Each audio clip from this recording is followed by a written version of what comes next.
বিসমিল্লাহির রহমানির রহিম। আসসালামু আলাইকুম প্রিয় বিনিয়োগকারী ভাই ও বোনেরা, আপনারা দেখছেন ইরফানস লাইভ মিক্স ইউটিউব চ্যানেল। আজ 30শে জুন সোমবার, মাসের শেষ দিন। হাজির হয়েছি আজকের বাজার বিশ্লেষণ ও আগামীকালে অর্থাৎ 1 জুলাইয়ের পূর্ণাঙ্গ পূর্বাভাস নিয়ে। যারা নতুন এসেছেন চ্যানেল সাবস্ক্রাইব করে পাশে থাকুন, আর যারা প্রতিনিয়ত সময় দেন, ভালোবাসেন, সহযাত্রী হিসেবে থাকেন, আপনাদের প্রতি অশেষ কৃতজ্ঞতা। আজকের বাজার চিত্র 30শে জুন 2025 সোমবার।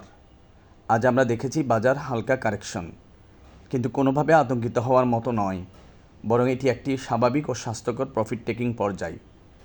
আজকের মূল লেনদেন ছিল 464 কোটি টাকা, গতকাল ছিল 494 কোটি, অর্থাৎ 30 কোটি টাকা কমেছে।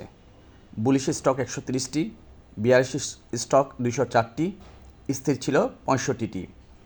এখানে লক্ষ্য করার মতো বিষয় হলো লেনদেন খুব বেশি কমেনি, বরং একটি ভারসাম্যের মধ্যে দিয়ে গেছে। সূচকের গতি ও কারেকশন। জুন মাসে মার্কেট সর্বোচ্চ উঠেছে 4866 প্লাস, ইন্টারডে কারেকশন করে নেমে এসেছে 4814 পয়েন্টে। এই পতন ভয়ঙ্কর কিছু না, বরং এটি ছিল একদম text book style profit taking correction, যা বাজারকে পরবর্তী ধাপে নিয়ে যাওয়ার জন্য দরকার ছিল। আসুন একটা ব্যতিক্রমী ভাবনা শেয়ার করি। আমরা অনেকেই শুধু টেকনিক্যালটা দেখি, কিন্তু কখনো কখনো টেকনিক্যালও চুপ করে যাই। তখন ভিতরের সিক্স সেন্স, মার্কেটের সাইকোলজি এবং সেন্টিমেন্ট বলে এই বাজার আসলে কী চাইছে। জুন মাসে মাত্র 16 দিনে ইরান ইসরায়েল যুদ্ধের পরও মার্কেট 236 পয়েন্ট গেইন করে ফেলেছে। যুদ্ধের পরও যুক্তরাষ্ট্র সরাসরি জড়িয়ে পড়ল যুদ্ধে। বিশ্বব্যাপী সবাই ধারণা করলো বড়সড় পতন হবে। অথচ ডিএসসিতে জুন মাসের মধ্যে সূচক গেছে 4638 থেকে 4839 ক্লোজিং বিবেচনায়। এটা কি নিছক কাকতালীয় নাকি সূক্ষ্ম ইন্ডেক্স ইঞ্জিনিয়ারিং? আমার মতে এই বাজার খুব সচেতনভাবে কিছু একটা প্রস্তুত করছে। 1 জুলাইয়ের পূর্ণাঙ্গ পূর্বাভাস। 3টি বাস্তবসম্মত পথ। অপশন 1, বুলিশ অবস্থা অব্যাহত থাকে, লেনদেন পেরোতে পারে 500 কোটি টাকার গণ্ডি। সূচক যেতে পারে 4884 থেকে 4895 এর মধ্যে। যদি বড় গ্রিন ক্যান্ডেল হয় তবে 4900 এর কাছাকাছি চেষ্টা করবে।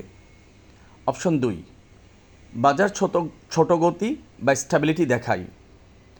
ছোট ক্যান্ডেল তৈরি হতে পারে 4847 4850 এর মধ্যে। আগের হাই 4866কে ততটা চ্যালেঞ্জ করবে না। এটা হতে পারে এক ধরনের বেস বিল্ডিং পিরিয়ড। আর অপশন 3, যদি বাজার ক্লান্তি দেখায় বা ইনডিসিশন হয়, তাহলে 4814 থেকে 4830 একটা সাপোর্ট টেস্টিং হতে পারে। লেনদেন কমে যেতে পারে 430 থেকে 440 কোটি টাকায়। সেক্ষেত্রে আমাদের আবার নতুন করে সাপোর্ট লেভেল চিন্তা করতে হবে। বাজার বুঝতে হলে শুধু চার্ট না, মন বুঝতে হবে। আজকে আমি মনে করি বাজার কিছুটা পরীক্ষা নিচ্ছে, আর আমরা যদি চোখ কান খোলা রাখি তাহলে প্রস্তুতি নিতে পারি পরবর্তী বড় মুভমেন্টের। সেক্ষেত্রে অপশন 2 নম্বরটাই আমার বেশি পছন্দনীয়। গতকালের পূর্বাভাস যদি না দেখে থাকেন তাহলে অবশ্যই ভিডিওর ডেসক্রিপশন বক্সে দেওয়া লিঙ্ক চেক করে নিন, দেখবেন কতটা হুবহু মিলে গেছে। শেষ কথায় ফিরে আসি। বাজারে আজ যা ঘটেছে তা খুব পরিপক্ক একটি পরিস্থিতি। 1 জুলাই আমাদের জন্য খুব গুরুত্বপূর্ণ। এই দিন বলে দিবে নতুন মাসের সূচনাটা কেমন হবে।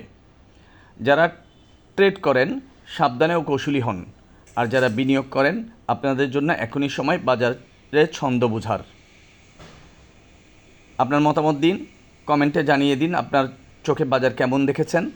আপনারা কোনো স্টক নিয়ে ভিডিও চাইলে জানান, কমেন্ট বক্সে জানান। পরের ভিডিওতে ইনশাল্লাহ রাখার চেষ্টা করব। আল্লাহ হাফেজ।